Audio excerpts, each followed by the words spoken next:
Everybody, कैसे हैं आप सब।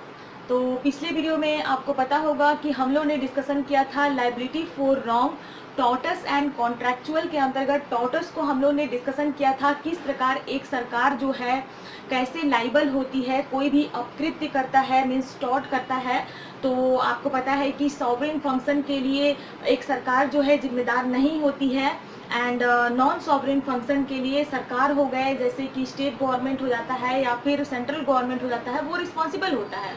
तो उसी प्रकार आता है आपका कॉन्ट्रैक्चुअल। अगर आप इंडियन कॉन्स्टिट्यूशन खोल के देखते हैं तो उसमें आप जो है आर्टिकल 294 टू आपका 300 जो है liability for wrong torts and contractual के बारे में बताता है। तो पिछले वीडियो में हम लोग ने टॉर्टस को डिस्कशन कर लिया था आर्टिकल 300। आज हम लोग डिस्कशन करेंगे आर्टिकल 299 जो डील करता है संविदा के लिए दायित्व, मीन्स हो जाता है liability of the government, liability of the government in contract. तो आपको पता होना चाहिए कि आर्टिकल 299 के अंतर्गत संविदात्मक दायित्व के बारे में बताया गया है। मीन्स कि एक जिस प्रकार सामान्य जो कॉन्ट्रैक्ट है, आपने कॉन्ट्रैक्ट ऑफ एजेंसी पढ़ा होगा, मैंने जब बताई थी तो उसमें बताई थी कि जिस प्रकार एक एजेंट जो है एजेंट की गलती के लिए प्रिंसिपल जिम्मेदार होता है, उसी प्रकार अगर कोई भी व्यक्ति जो है कॉन्ट्रैक्ट करता है और कॉन्ट्रैक्ट के अंतर्गत कुछ भी नुक्स होती है या कुछ भी ऐसा होता है कि जिसके लिए गवर्नमेंट को रिस्पॉन्सिबल बनाया जा सकता है। ओके, अब यहाँ पर चलते हैं कि जैसे कि संविदा के लिए जो दायित्व है किस प्रकार वो दायित्व को निर्वहन करता है या फिर उसके लिए सरकार जो है आबद्ध कर होती है। तो यहाँ पर आपको पता होना चाहिए कि आर्टिकल 299 के अंतर्गत कोई भी सरकार हो गया या फिर अदर पार्टी के अंतर्गत कोई भी अगर कॉन्ट्रैक्ट होता है तो वो रिटेन होना चाहिए। रिटेन होगा तो क्या है कि आप जो है उसके ऊपर कुछ भी घपला होता है या फिर ऐसा होता है कि आपको लगता है कि उसके लिए आपको अमाउंट नहीं पे किया जा रहा है, पेमेंट नहीं दिया जा रहा है, घपलाबाजी किया जा रहा है, तो आप क्या कर सकते हो, डायरेक्ट स्टेट गवर्नमेंट या जो सेंट्रल गवर्नमेंट है उसके अंतर्गत आप जो केस फाइल कर सकते हो। तो यहाँ पर केस फाइल करने के लिए आपको आर्टिकल 299 के अंतर्गत 3 पॉइंट दिए गए हैं। 3 पॉइंट पूरा करना बहुत ही आवश्यक है। मीन्स कि कोई भी कॉन्ट्रैक्ट के लिए central government and state government को लाइबल बनाने के लिए आपको 3 पॉइंट आवश्यक होना चाहिए। तो यहाँ पर यही चीज बोला गया है कि राज्य का दायित्व तो बिल्कुल उसी प्रकार है जिस प्रकार 1858 ईस्वी के पूर्व ईस्ट इंडिया कंपनी के अंतर्गत था। ओके, तो यहाँ पर बोला गया है कि जैसे कि गवर्नमेंट एंड अदर पार्टी के बीच में ऐसा जरूरी नहीं है कि विधिक दस्तावेज होना चाहिए, मीन्स कि जो लीगल डॉक्यूमेंट होना चाहिए, लेकिन फिर भी अगर आपके साथ में कुछ भी अगर गड़बड़ होता है, आप अगर किसी सरकार के साथ में अगर कॉन्ट्रैक्ट करते हैं तो कुछ भी गड़बड़ होता है तो आपके पास रिटन डॉक्यूमेंट रहेगा तो आप क्लेम कर सकते हैं। तो यहाँ पर अब आर्टिकल 299 क्या कहता है, आर्टिकल 299 यही कहता है कि आपको सरकार को पनिशेबल बनाने के लिए या सरकार को आबद्धकर बनाने के लिए या सरकार के खिलाफ केस फाइल करने के लिए आप जो कॉन्ट्रैक्ट करते हैं तो वो राष्ट्रपति या राज्यपाल के द्वारा की गई हो। किसके द्वारा की गई हो, फर्स्ट पॉइंट आता है राष्ट्रपति या राज्यपाल के द्वारा की गई हो, एंड सेकेंड पॉइंट आता है राष्ट्रपति या राज्यपाल की ओर से की गई हो। ओके, की ओर से की गई हो। एंड थर्ड जो पॉइंट आता है राष्ट्रपति, यहाँ मैंने अंडरलाइन की दी हूँ क्योंकि वही चीज है जो फर्स्ट पॉइंट पे बोला गया है, राष्ट्रपति या राज्यपाल द्वारा निष्पादित कोई व्यक्ति, निष्पादित मीन्स हो सकता है कि जैसे कि अपॉइंटेड कोई व्यक्ति के द्वारा किया गया है तो वो भी कॉन्ट्रैक्ट जो है मान्य होगा। ओके, तो यहाँ पर कुछ इंपॉर्टेंट केसेस दिए हुए हैं। केसेस के अंतर्गत आपको जो है टॉपिक समझ में आ जाएगा कि आखिर मैम क्या समझा रही है। तो यहाँ पर फर्स्ट जो केस है कर्मसी वर्सेस, ये सब केस जो है बहुत ही इम्पोर्टेंट है, तो इसे आप नोट आउट कर लेंगे। और ये आपका टॉट में भी इसे दिया गया है एंड थ्री आपके सब्जेक्ट आते हैं। लॉ के अंतर्गत 3 सब्जेक्ट के अंतर्गत इसे बनाया गया। आपका टॉट हो जाता है, एक कॉन्ट्रैक्ट हो जाता है, एंड एडमिनिस्ट्रेटिव लॉ, एंड आपका हो जाता है कॉन्स्टिट्यूशन। तो यहाँ पर 4 जो सब्जेक्ट है इसमें कवर हो रहे हैं, इसलिए आप इस टॉपिक को जरूर देख लेंगे, अच्छे से समझ लेंगे।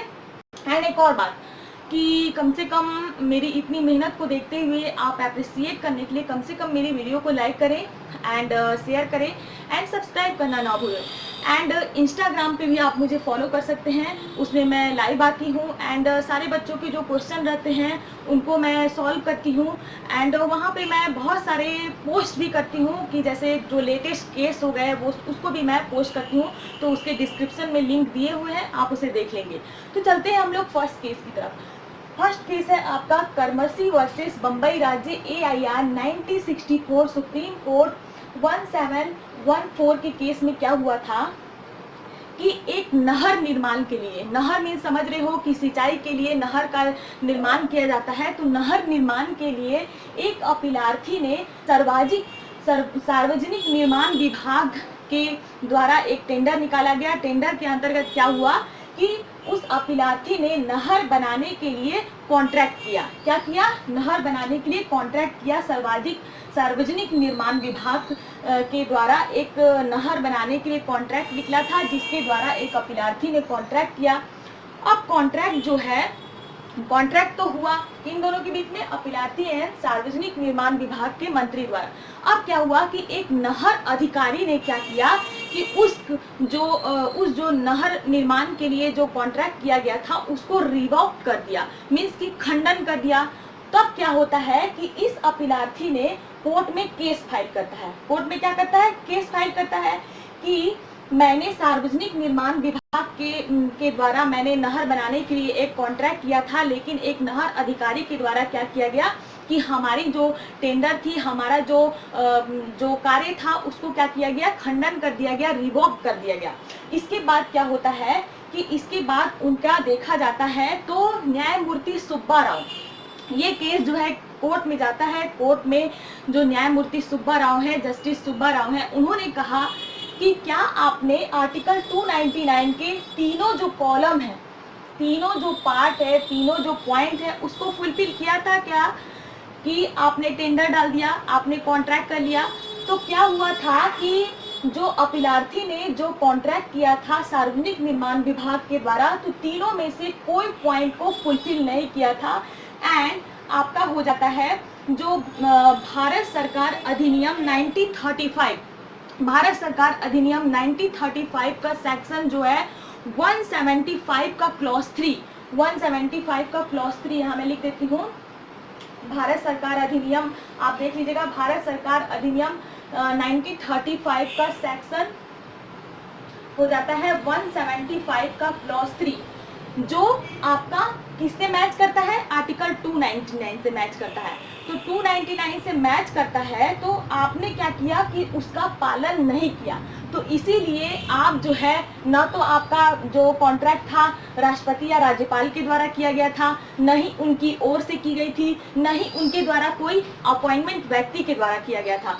तो ये आपका जो कॉन्ट्रैक्ट है, अगर आपने इन सारे जो कंडीशन है उसको फुलफिल नहीं किया है, तो आप जो है सरकार के ऊपर जो है क्लेम नहीं कर सकते हैं। सरकार जो है, सरकार को लाइबल नहीं बना सकते हैं। स्टेट गवर्नमेंट हो गया या फिर सेंट्रल गवर्नमेंट हो गया, उसको आप लाइबल नहीं बना सकते। लाइबल कब बना सकते हैं? जब आप जो है आर्टिकल 299 के तीनों जो पॉइंट है उसको फुलफिल करते हैं। तो अब यहाँ पर आपको ऑफकोर्स क्लियरली समझ में आ गया होगा। अगर क्लियरली समझ में नहीं आया है तो एक और केस हम लोग देखते हैं।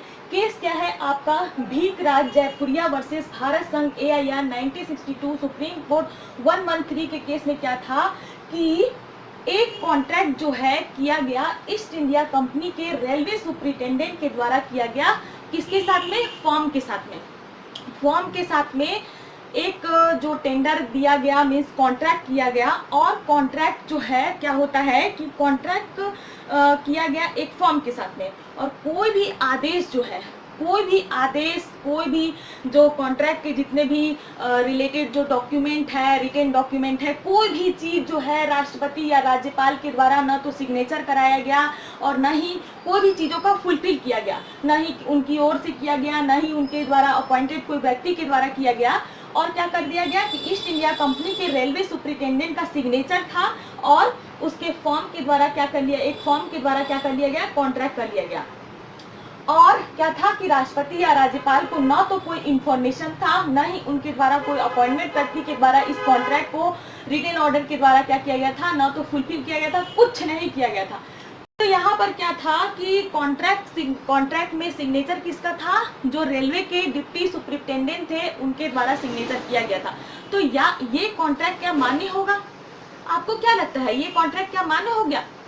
ऑफकोर्स मान्य नहीं होगा, क्योंकि आर्टिकल 299 का तीनों कंडीशन को जब तक फुलफिल नहीं करता है, मान्य हो भी जाता है, तो आप जो है स्टेट गवर्नमेंट या फिर सेंट्रल गवर्नमेंट को आप जो है अगर कुछ भी उसमें घपलाबाजी होता है या कुछ भी चीज़ होती है तो आप जो है लाइबल नहीं ठहरा सकते हैं। ओके, तो यहाँ पर बोला गया है कि आर्टिकल 299 के अनुसार यह कॉन्ट्रैक्ट जो है कोर्ट के द्वारा निष्पादित होने योग्य नहीं है।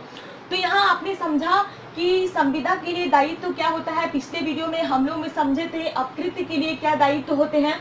तो यहाँ पर लास्ट में मैं एक क्वेश्चन पूछती हूँ और अभी भी पूछूंगी।